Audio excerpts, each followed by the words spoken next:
The Septuagint, with Apocrypha, is a collection of the best and most reliable Greek manuscripts reconstructed to approximate the original translation of the Old Testament from Hebrew to Greek. Book of Wisdom, read by Alexander Scourby. Chapter 1. Love righteousness, you that be judges of the earth.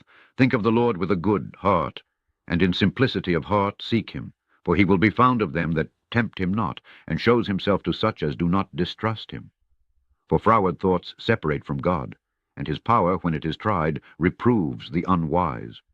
For into a malicious soul wisdom shall not enter, nor dwell in the body that is subject to sin. For the Holy Spirit of discipline will flee deceit, and remove from thoughts that are without understanding, and will not abide when unrighteousness comes in. For wisdom is a loving spirit, and will not acquit a blasphemer of his words. For God is witness of his reins, and a true beholder of his heart, and a hearer of his tongue. For the Spirit of the Lord fills the world, and that which contains all things has knowledge of the voice. Therefore he that speaks unrighteous things can't be hid, neither shall vengeance, when it punishes, pass by him. For inquisition shall be made into the counsels of the ungodly, and the sound of his words shall come to the Lord for the manifestation of his wicked deeds.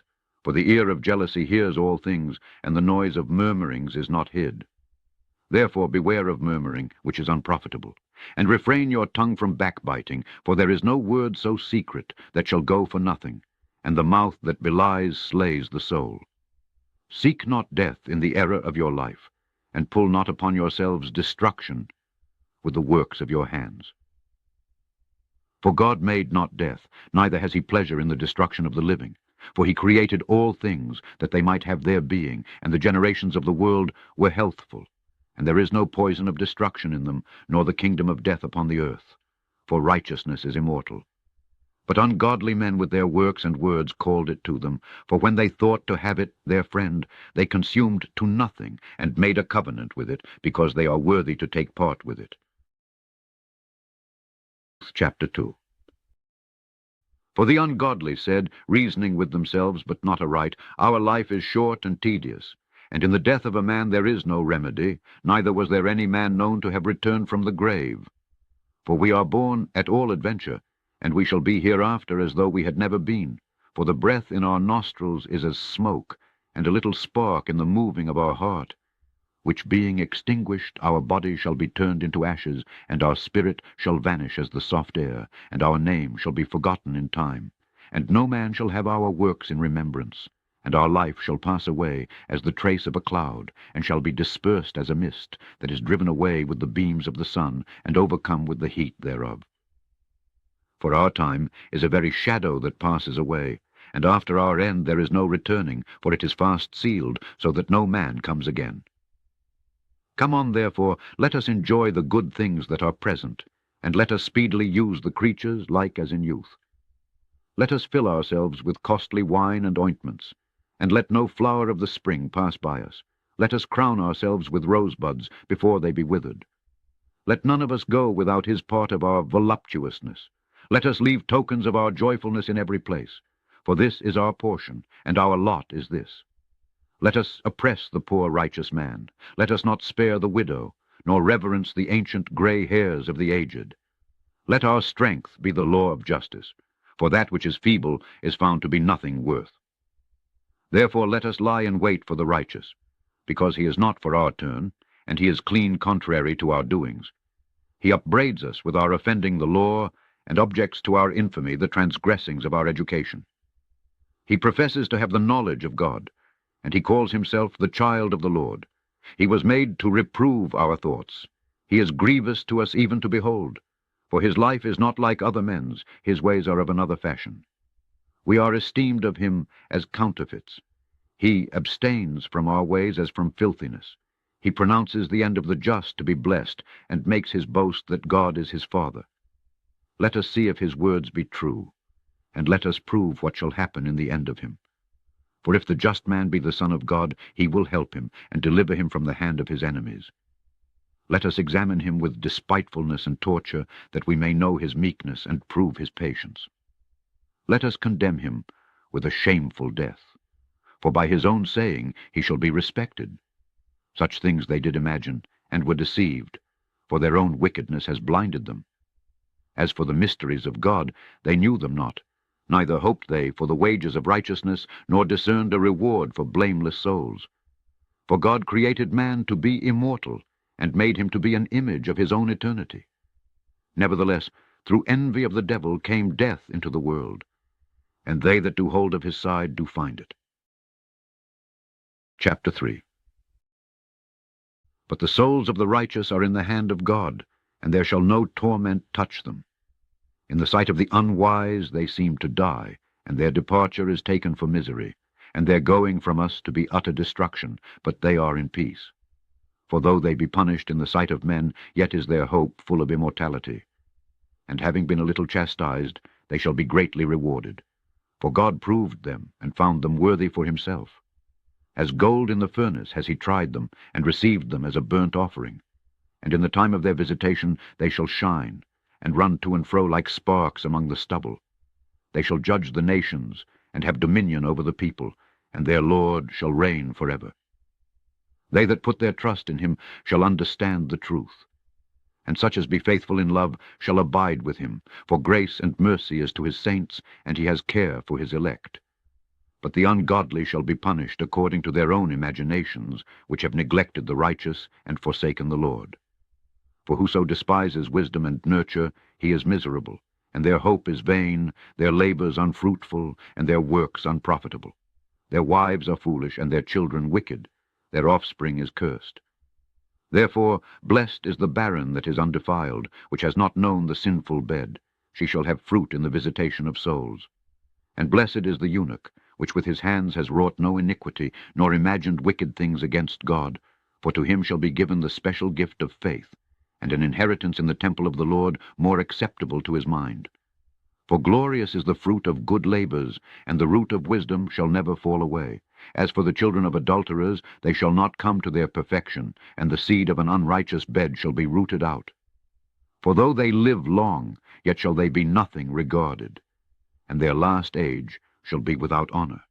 Or if they die quickly, they have no hope, neither comfort in the day of trial. For horrible is the end of the unrighteous generation. Chapter 4. Better it is to have no children and to have virtue, for the memorial thereof is immortal, because it is known with God and with men. When it is present, men take example at it, and when it is gone, they desire it. It wears a crown and triumphs forever, having gotten the victory, striving for undefiled rewards. But the multiplying brood of the ungodly shall not thrive, nor take deep rooting from bastard slips, nor lay any fast foundation. For though they flourish in branches for a time, yet standing not last, they shall be shaken with the wind, and through the force of winds they shall be rooted out. The imperfect branches shall be broken off, their fruit unprofitable, not ripe to eat, yes, meat for nothing. For children begotten of unlawful beds are witnesses of wickedness against their parents in their trial. But though the righteous be prevented with death, yet shall he be in rest. For honorable age is not that which stands in length of time, nor that is measured by number of years. But wisdom is the gray hair to men, and an unspotted life is old age. He pleased God, and was beloved of him, so that living among sinners he was translated. Yes, speedily was he taken away, lest that wickedness should alter his understanding, or deceit deceive his soul. For the bewitching of naughtiness does obscure things that are honest, and the wandering of concupiscence does undermine the simple mind. He, being made perfect in a short time, fulfilled a long time. For his soul pleased the Lord, therefore hasted he to take him away from among the wicked. This the people saw, and understood it not, neither laid they up this in their minds, that his grace and mercy is with his saints, and that he has respect to his chosen. Thus the righteous that is dead shall condemn the ungodly which are living, and youth that is soon perfected the many years and old age of the unrighteous. For they shall see the end of the wise, and shall not understand what God in his counsel has decreed of him, and to what end the Lord has set him in safety. They shall see him and despise him, but God shall laugh them to scorn, and they shall hereafter be a vile carcass, and a reproach among the dead forevermore. For he shall rend them, and cast them down headlong, that they shall be speechless, and he shall shake them from the foundation, and they shall be utterly laid waste, and be in sorrow, and their memorial shall perish. And when they cast up the accounts of their sins, they shall come with fear, and their own iniquities shall convince them to their face. Chapter 5. Then shall the righteous man stand in great boldness before the face of such as have afflicted him, and made no account of his labors. When they see it, they shall be troubled with terrible fear, and shall be amazed at the strangeness of his salvation, so far beyond all that they looked for. And they, repenting and groaning for anguish of spirit, shall say within themselves, This was he, whom we had sometimes in derision, and a proverb of reproach. We fools accounted his life madness, and his end to be without honor. How is he numbered among the children of God, and his lot is among the saints? Therefore have we erred from the way of truth, and the light of righteousness has not shined to us, and the sun of righteousness rose not upon us. We wearied ourselves in the way of wickedness and destruction. Yes, we have gone through deserts where there lay no way. But as for the way of the Lord, we have not known it. What has pride profited us? Or what good has riches with our vaunting brought us? All those things are passed away like a shadow, and as a post that hasted by, and as a ship that passes over the waves of the water, which when it is gone by, the trace thereof can't be found, neither the pathway of the keel in the waves. Or as when a bird has flown through the air, there is no token of her way to be found. But the light air, being beaten with the stroke of her wings, and parted with the violent noise and motion of them, is passed through, and therein afterwards no sign where she went is to be found. Or like as when an arrow is shot at a mark, it parts the air, which immediately comes together again, so that a man can't know where it went through. Even so, we in like manner, as soon as we were born, began to draw to our end, and had no sign of virtue to show, but were consumed in our own wickedness. For the hope of the ungodly is like dust that is blown away with the wind, like a thin froth that is driven away with the storm, like as the smoke which is dispersed here and there with a tempest, and passes away, as the remembrance of a guest that waits but a day. But the righteous live for evermore. Their reward also is with the Lord, and the care of them is with the Most High. Therefore shall they receive a glorious kingdom, and a beautiful crown from the Lord's hand. For with his right hand shall he cover them, and with his arm shall he protect them. He shall take to him his jealousy for complete armor, and make the creature his weapon for the revenge of his enemies. He shall put on righteousness as a breastplate, and true judgment instead of an helmet. He shall take holiness for an invincible shield. His severe wrath shall he sharpen for a sword, and the world shall fight with him against the unwise. Then shall the right aiming thunderbolts go abroad, and from the clouds as from a well-drawn bow shall they fly to the mark. And hailstones full of wrath shall be cast as out of a stone bow, and the water of the sea shall rage against them, and the floods shall cruelly drown them. Yes, a mighty wind shall stand up against them, and like a storm shall blow them away. Thus iniquity shall lay waste the whole earth, and ill-dealing shall overthrow the thrones of the mighty. Chapter 6. Hear therefore, O you kings, and understand. Learn, you that be judges of the ends of the earth. Give ear, you that rule the people, and glory in the multitude of nations. For power is given you of the Lord, and sovereignty from the highest, who shall try your works, and search out your counsels. Because being ministers of his kingdom, you have not judged aright, nor kept the law, nor walked after the counsel of God. Horribly and speedily shall he come upon you, for a sharp judgment shall be to them that be in high places. For mercy will soon pardon the meanest, but mighty men shall be mightily tormented. For he which is Lord over all shall fear no man's person, neither shall he stand in awe of any man's greatness. For he has made the small and great, and careth for all alike. But a sore trial shall come upon the mighty. To you therefore, O kings, do I speak, that you may learn wisdom, and not fall away. For they that keep holiness holily shall be judged holy, and they that have learned such things shall find what to answer. Therefore set your affection upon my words, desire them, and you shall be instructed. Wisdom is glorious, and never fades away. Yes, she is easily seen of them that love her, and found of such as seek her. She prevents them that desire her, in making herself first known to them. Whoso seeks her early shall have no great travail, for he shall find her sitting at his doors. To think therefore upon her is perfection of wisdom, and whoso watches for her shall quickly be without care. For she goes about seeking such as are worthy of her, shows herself favorably to them in the ways, and meets them in every thought. For the very true beginning of her is the desire of discipline, and the care of discipline is love, and love is the keeping of her laws, and the giving heed to her laws is the assurance of incorruption, and incorruption makes us near to God. Therefore the desire of wisdom brings to a kingdom.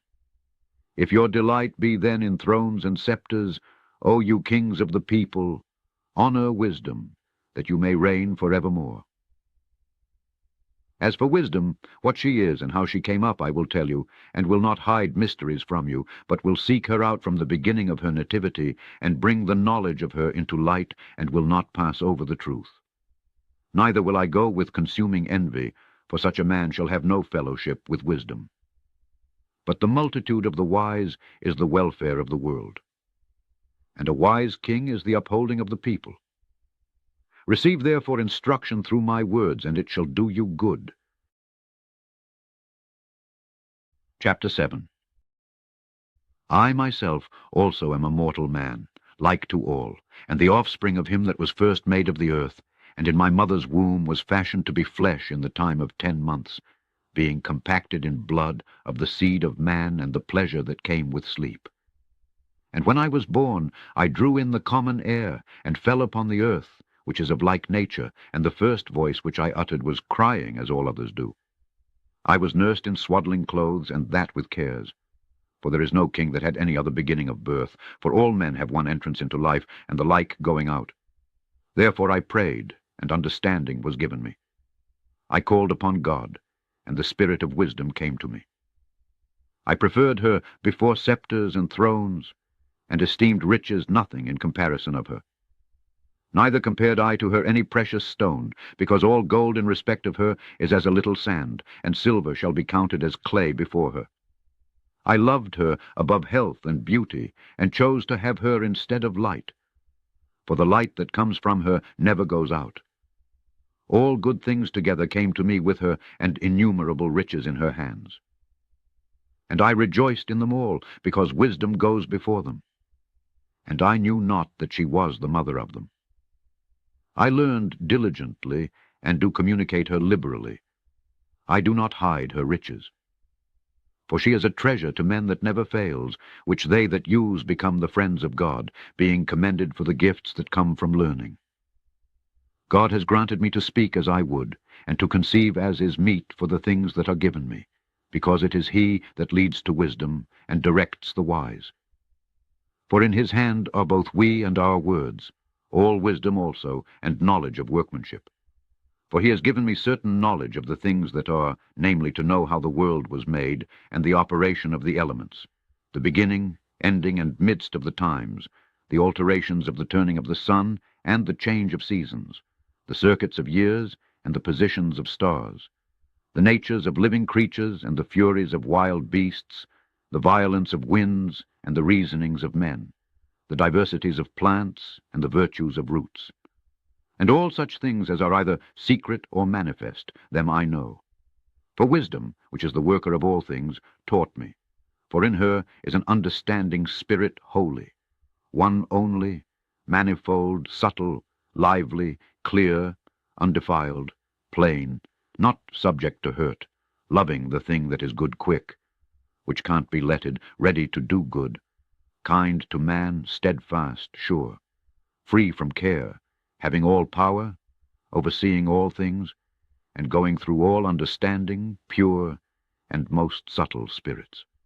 For wisdom is more moving than any motion. She passes and goes through all things by reason of her pureness.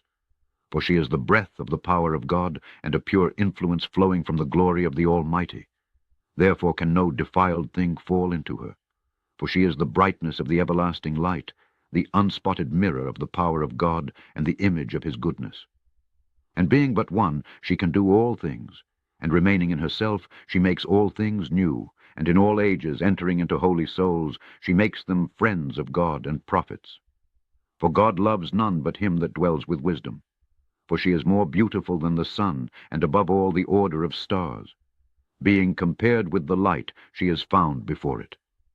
For after this comes night, but vice shall not prevail against wisdom. Chapter 8.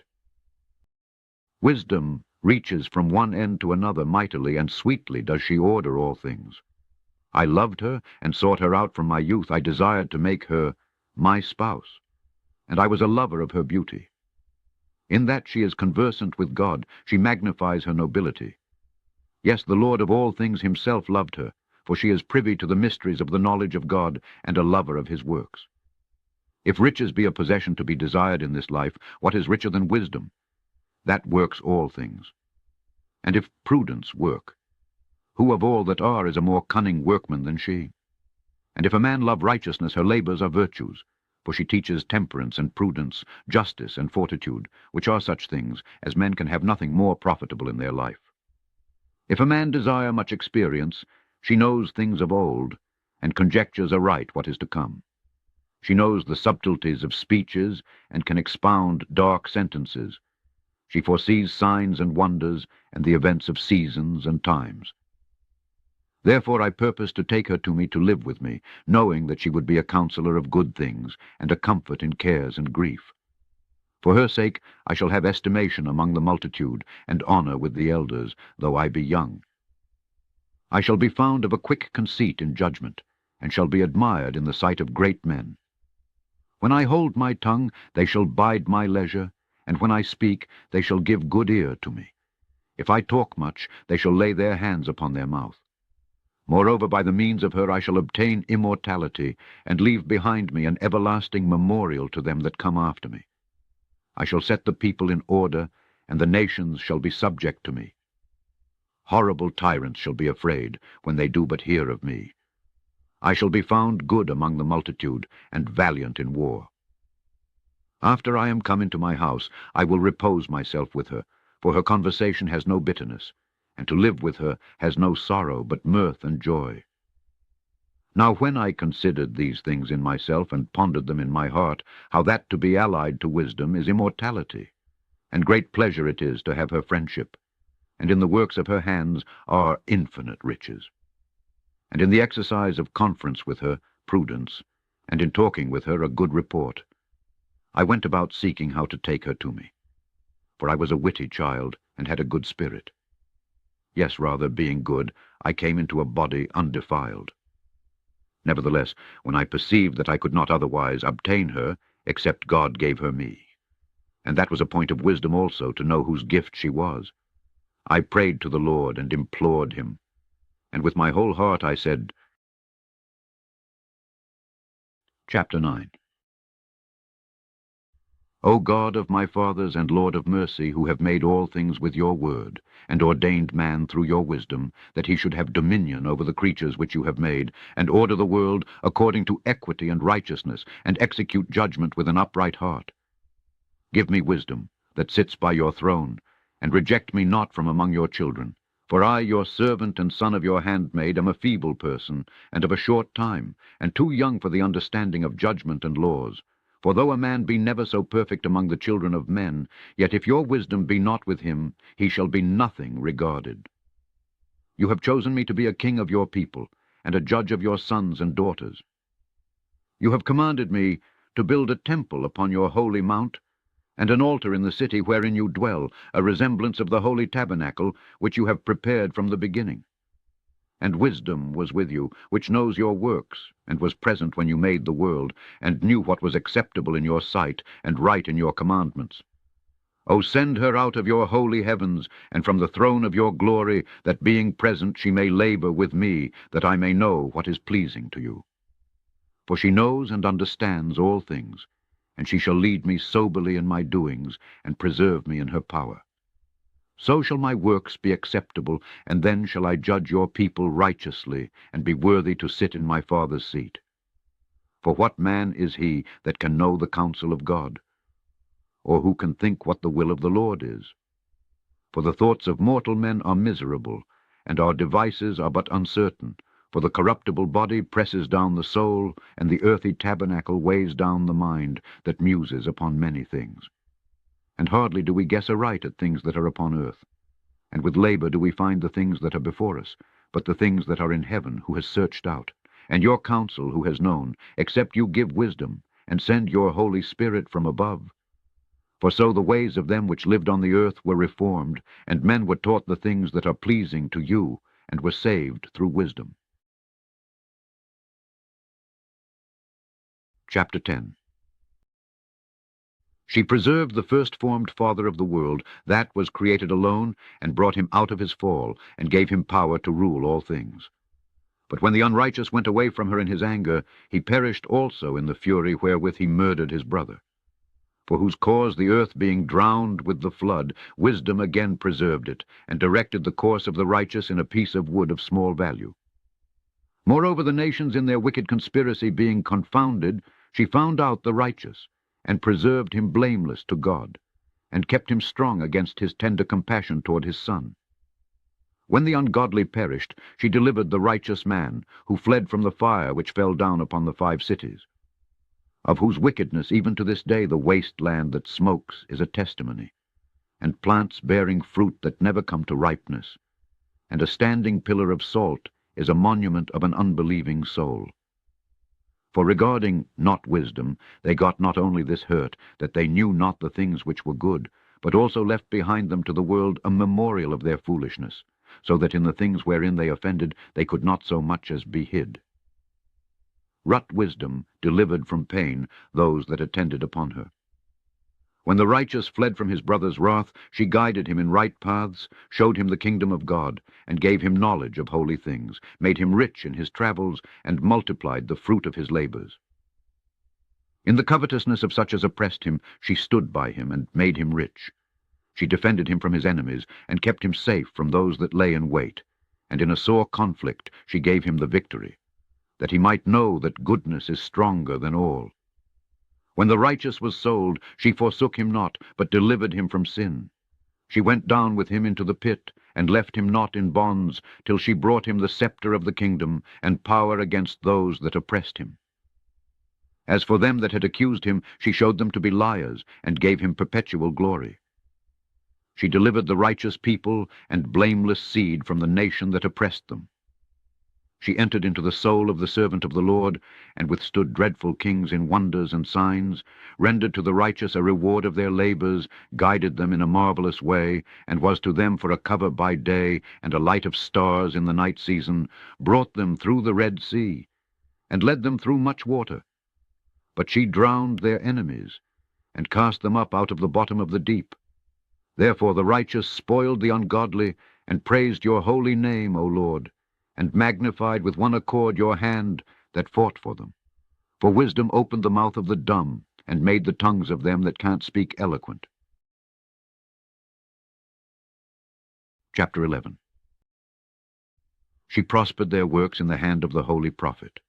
They went through the wilderness that was not inhabited, and pitched tents in places where there lay no way. They stood against their enemies, and were avenged of their adversaries. When they were thirsty, they called upon you, and water was given them out of the flinty rock, and their thirst was quenched out of the hard stone. For by what things their enemies were punished, by the same they in their need were benefited. For instead of a fountain of a perpetual running river troubled with foul blood, for a manifest reproof of that commandment, whereby the infants were slain, you gave to them abundance of water by a means which they hoped not for, declaring by that thirst then how you had punished their adversaries. For when they were tried, albeit but in mercy chastised, they knew how the ungodly were judged in wrath and tormented, thirsting in another manner than the just. For these you did admonish and try as a father, but the other, as a severe king, you did condemn and punish. Whether they were absent or present, they were vexed alike. For a double grief came upon them, and a groaning for the remembrance of things past. For when they heard by their own punishments the other to be benefited, they had some feeling of the Lord.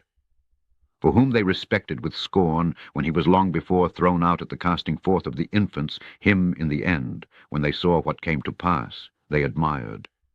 But for the foolish devices of their wickedness, wherewith being deceived they worshipped serpents void of reason, and vile beasts, you did send a multitude of unreasonable beasts upon them for vengeance, that they might know that wherewithal a man sins, by the same also shall he be punished.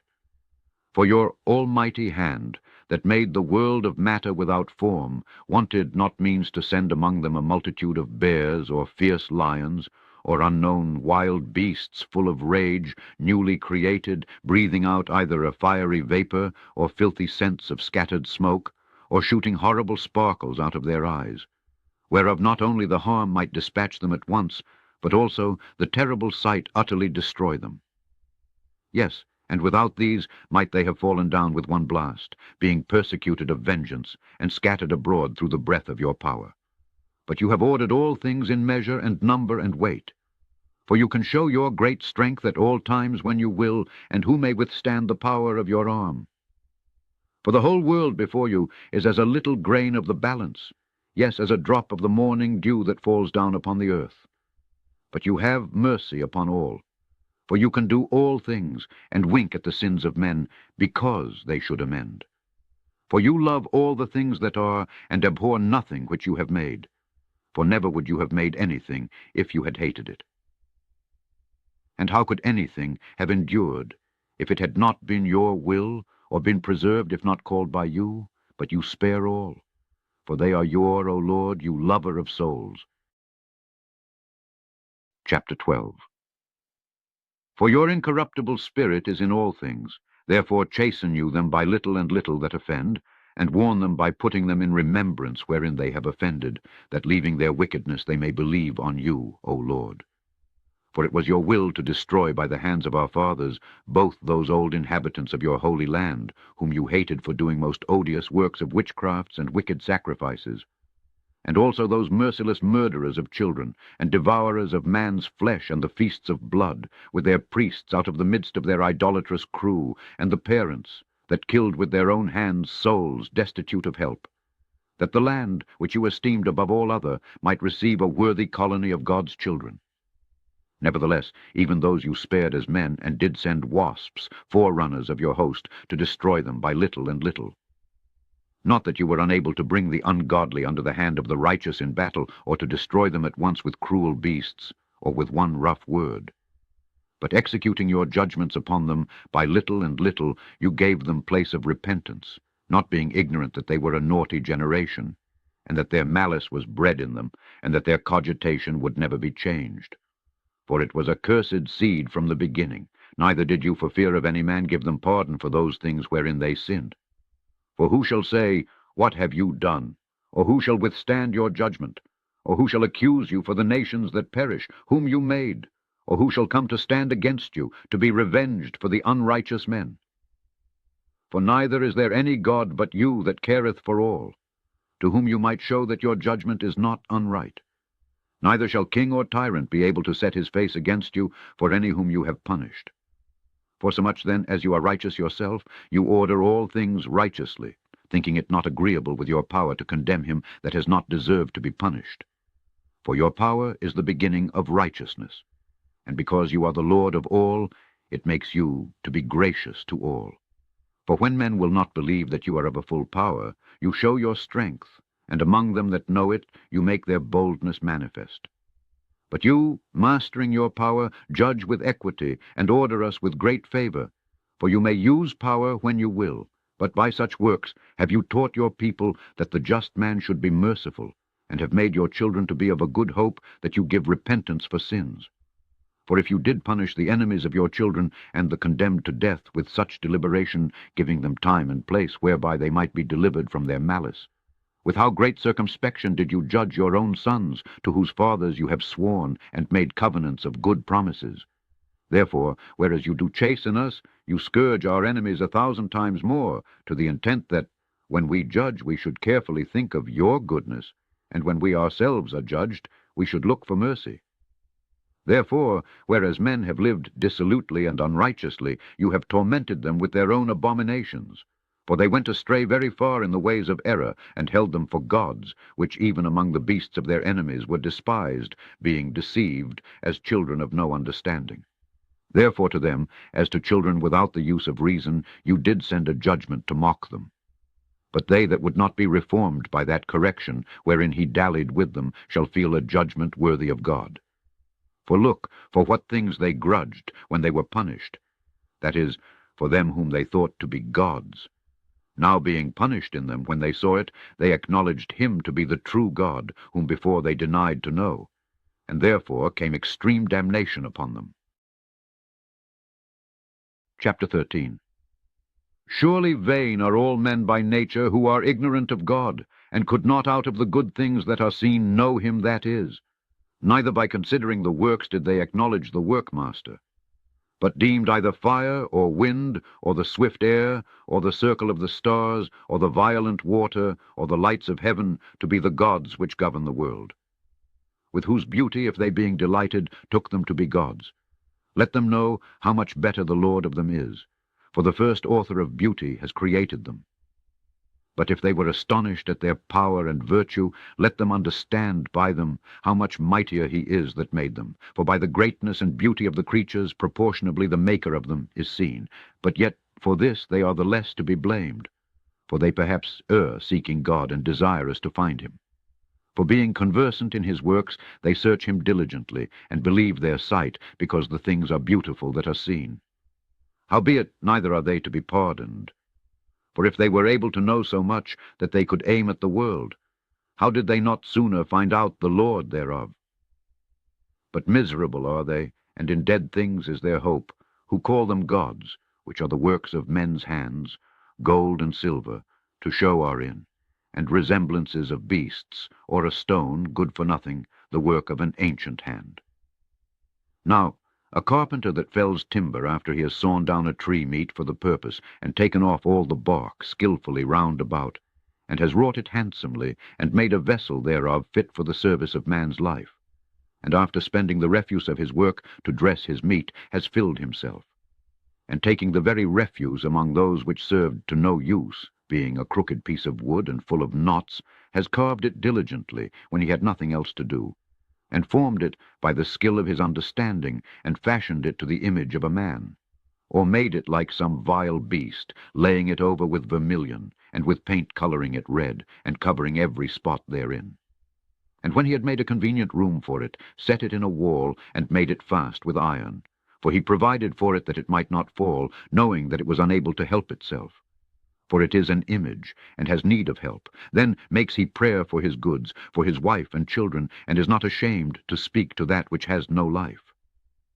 For health he calls upon that which is weak, for life prays to that which is dead. For aid humbly implores that which has least means to help. And for a good journey he asks of that which can't set a foot forward, and for gaining and getting, and for good success of his hands, asks ability to do of him that is most unable to do anything. Chapter 14. Again, one preparing himself to sail, and about to pass through the raging waves, calls upon a piece of wood more rotten than the vessel that carries him. For verily desire of gain devised that, and the workman built it by his skill, but your providence, O Father, governs it. For you have made a way in the sea, and a safe path in the waves, showing that you can save from all danger. Yes, though a man went to sea without error. Nevertheless you would not that the works of your wisdom should be idle, and therefore do men commit their lives to a small piece of wood, and passing the rough sea in a weak vessel are saved. For in the old time also, when the proud giants perished, the hope of the world, governed by your hand, escaped in a weak vessel, and left to all ages a seed of generation. For blessed is the wood, whereby righteousness comes. But that which is made with hands is cursed, as well it as he that made it, he because he made it, and it because, being corruptible, it was called God.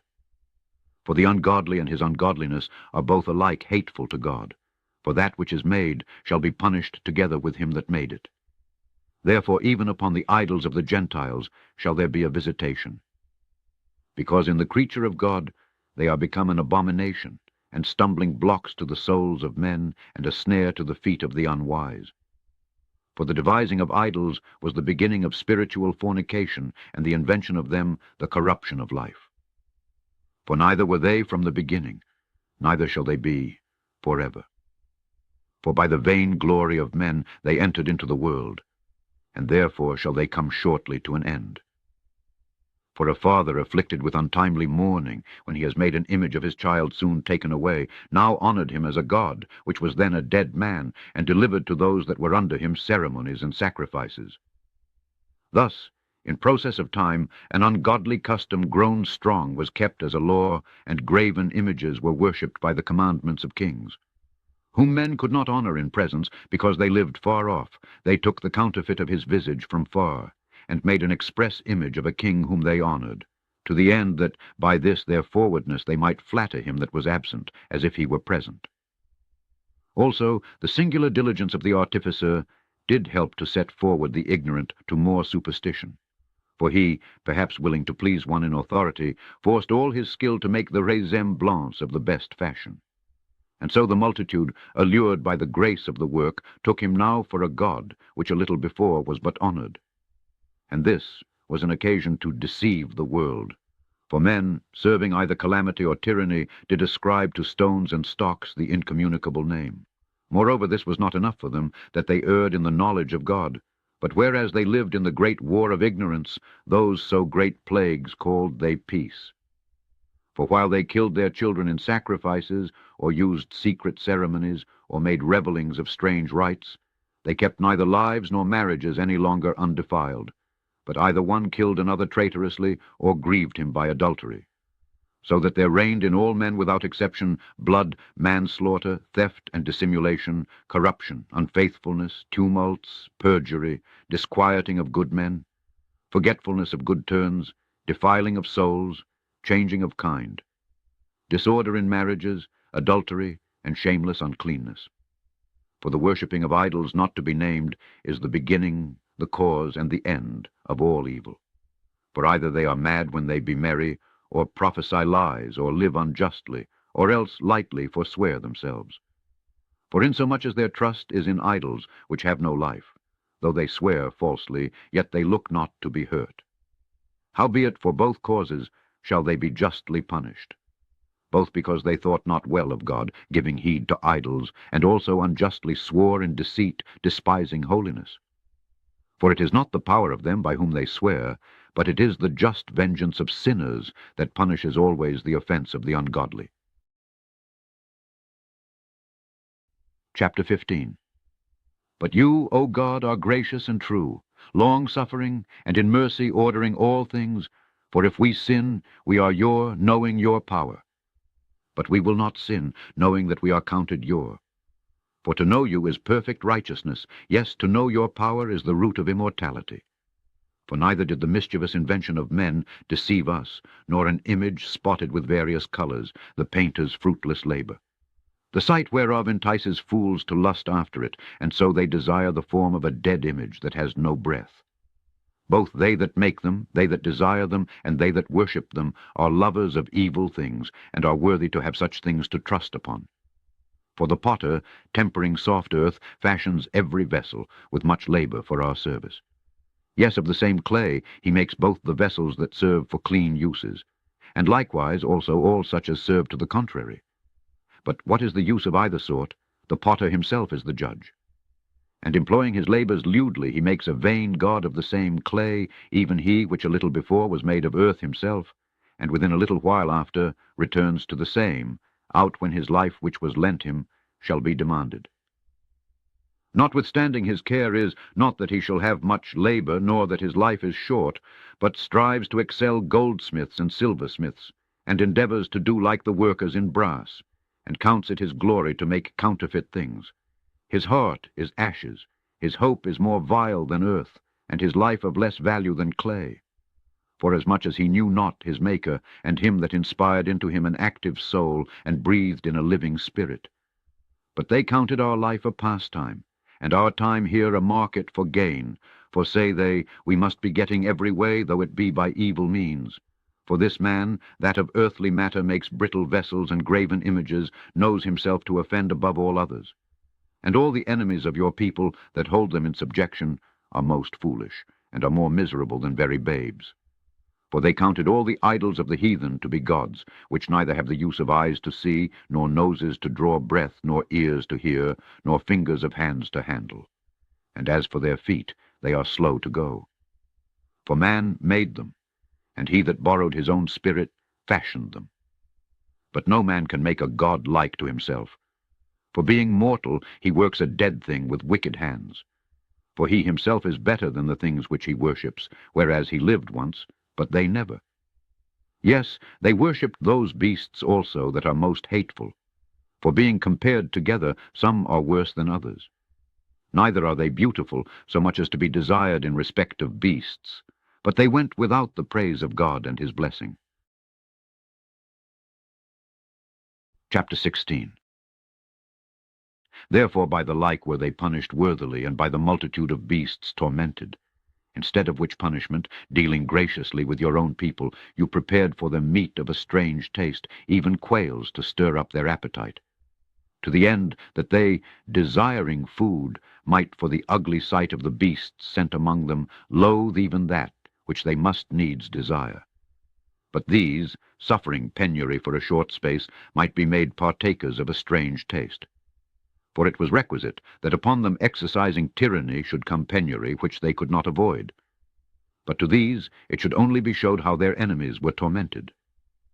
For when the horrible fierceness of beasts came upon these, and they perished with the stings of crooked serpents, your wrath endured not forever. But they were troubled for a small season, that they might be admonished, having a sign of salvation, to put them in remembrance of the commandment of your law. For he that turned himself toward it was not saved by the thing that he saw, but by you that are the Saviour of all. And in this you made your enemies confess that it is you who deliver from all evil. For them the bitings of grasshoppers and flies killed, neither was there found any remedy for their life, for they were worthy to be punished by such. But your sons not the very teeth of venomous dragons overcame, for your mercy was ever by them, and healed them, for they were pricked, that they should remember your words. And were quickly saved, that not falling into deep forgetfulness, they might be continually mindful of your goodness. For it was neither herb nor mollifying plaister that restored them to health, but your word, O Lord, which heals all things. For you have power of life and death. You lead to the gates of hell, and bring up again. A man indeed kills through his malice, and the spirit, when it is gone forth, returns not, neither the soul received up comes again.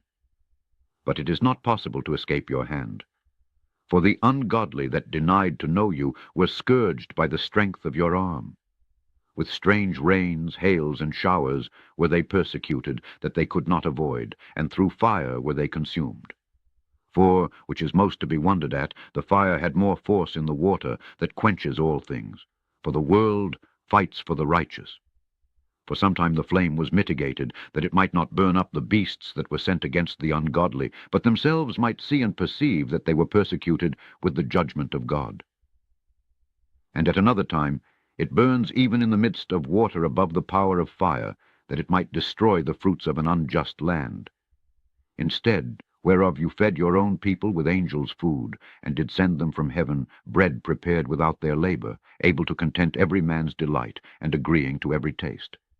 For your sustenance declared your sweetness to your children, and serving to the appetite of the eater, tempered itself to every man's liking. But snow and ice endured the fire, and melted not, that they might know that fire burning in the hail, and sparkling in the rain, did destroy the fruits of the enemies. But this, again, did even forget his own strength, that the righteous might be nourished. For the creature that serves you, who are the Maker, increases his strength against the unrighteous for their punishment, and abates his strength for the benefit of such as put their trust in you. Therefore even then was it altered into all fashions, and was obedient to your grace, that nourishes all things according to the desire of them that had need, that your children, O Lord, whom you love, might know that it is not the growing of fruits that nourishes man, but that it is your word which preserves them that put their trust in you. For that which was not destroyed of the fire, being warmed with a little sunbeam, soon melted away, that it might be known that we must prevent the sun to give you thanks, and at the dayspring pray to you. For the hope of the unthankful shall melt away as the winter's hoar frost, and shall run away as unprofitable water. Chapter 17. For great are your judgments, and can't be expressed. Therefore unnurtured souls have erred. For when unrighteous men thought to oppress the holy nation, they being shut up in their houses, the prisoners of darkness, and fettered with the bonds of a long night, lay there exiled from the eternal providence. For while they supposed to lie hid in their secret sins, they were scattered under a dark veil of forgetfulness, being horribly astonished and troubled with strange apparitions. For neither might the corner that held them keep them from fear, but noises as of waters falling down sounded about them, and sad visions appeared to them with heavy countenances. No power of the fire might give them light, neither could the bright flames of the stars endure to lighten that horrible night. Only there appeared to them a fire kindled of itself, very dreadful. For being much terrified, they thought the things which they saw to be worse than the sight they saw not. As for the illusions of our magic, they were put down, and their vaunting in wisdom was reproved with disgrace. For they, that promised to drive away terrors and troubles from a sick soul, were sick themselves of fear, worthy to be laughed at.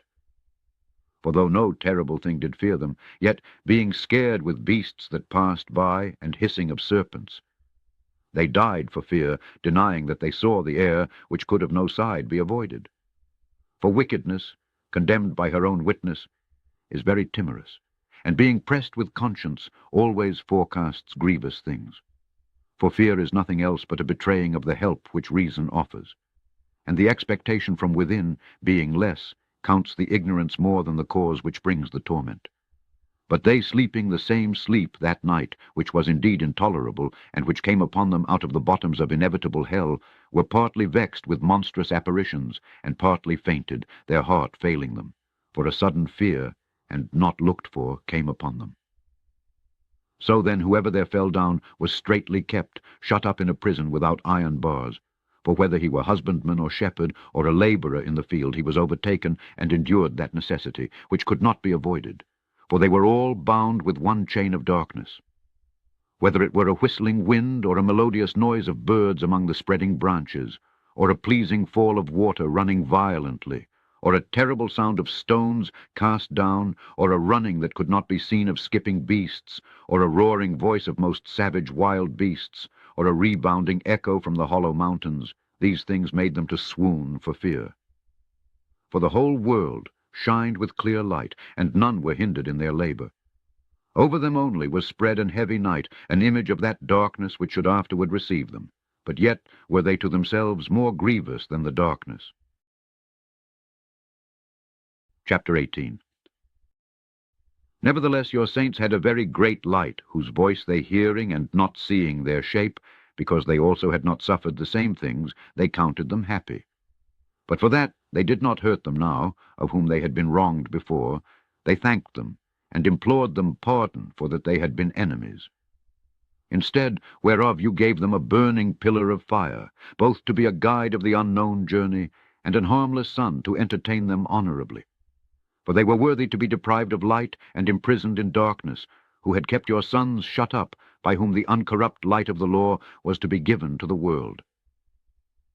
And when they had determined to kill the babes of the saints, one child being cast forth and saved, to reprove them, you took away the multitude of their children, and destroyed them altogether in a mighty water.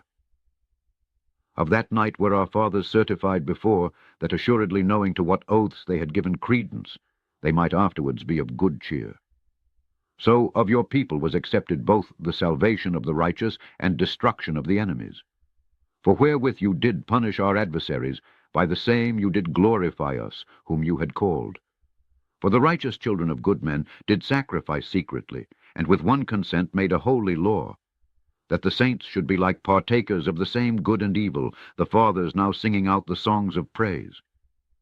But on the other side there sounded an ill-according cry of the enemies, and a lamentable noise was carried abroad for children that were bewailed. The master and the servant were punished after one manner, and, like as the king, so suffered the common person. So they all together had innumerable dead with one kind of death, neither were the living sufficient to bury them, for in one moment the noblest offspring of them was destroyed. For whereas they would not believe anything, by reason of the enchantments, upon the destruction of the firstborn, they acknowledged this people to be the sons of God. For while all things were in quiet silence, and that night was in the midst of her swift course, Your almighty word leaped down from heaven out of your royal throne as a fierce man of war into the midst of a land of destruction, and brought your unfeigned commandment as a sharp sword, and standing up, filled all things with death. And it touched the heaven, but it stood upon the earth. Then suddenly visions of horrible dreams troubled them sore, and terrors came upon them unlooked for. And one thrown here and another there half dead showed the cause of his death. For the dreams that troubled them did foreshew this, lest they should perish, and not know why they were afflicted. Yes, the tasting of death touched the righteous also, and there was a destruction of the multitude in the wilderness. But the wrath endured not long. For then the blameless man made haste, and stood forth to defend them. And bringing the shield of his proper ministry, even prayer and the propitiation of incense, set himself against the wrath, and so brought the calamity to an end, declaring that he was your servant. So he overcame the destroyer, not with strength of body nor force of arms, but with a word subdued him that punished, alleging the oaths and covenants made with the fathers. For when the dead were now fallen down by heaps one upon another, standing between, he stayed the wrath, and parted the way to the living. For in the long garment was the whole world, and in the 4 rows of the stones was the glory of the fathers graven, and your majesty upon the diadem of his head. To these the destroyer gave place, and was afraid of them, for it was enough that they only tasted of the wrath. Chapter 19. As for the ungodly, wrath came upon them without mercy to the end, for he knew before what they would do, how that having given them leave to depart, and sent them hastily away, they would repent and pursue them. For while they were yet mourning and making lamentation at the graves of the dead, they added another foolish device, and pursued them as fugitives, whom they had entreated to be gone. For the destiny whereof they were worthy drew them to this end, and made them forget the things that had already happened, that they might fulfill the punishment which was lacking to their torments, and that your people might pass a wonderful way, but they might find a strange death. For the whole creature in his proper kind was fashioned again anew, serving the peculiar commandments that were given to them, that your children might be kept without hurt, as namely a cloud shadowing the camp, and where water stood before, dry land appeared, and out of the Red Sea a way without impediment, and out of the violent stream a green field, where through all the people went that were defended with your hand, seeing your marvelous strange wonders. For they went at large like horses, and leaped like lambs, praising you, O Lord, who had delivered them. For they were yet mindful of the things that were done while they sojourned in the strange land, how the ground brought forth flies instead of cattle, and how the river cast up a multitude of frogs instead of fishes. But afterwards they saw a new generation of fowls, when being led with their appetite they asked delicate meats. For quails came up to them from the sea for their contentment. And punishments came upon the sinners, not without former signs by the force of thunders, for they suffered justly according to their own wickedness, insomuch as they used a more hard and hateful behavior toward strangers. For the Sodomites did not receive those whom they knew not when they came, but these brought friends into bondage, that had well deserved of them. And not only so, but perhaps some respect shall be had of those, because they used strangers not friendly. But these very grievously afflicted them, whom they had received with feastings, and were already made partakers of the same laws with them.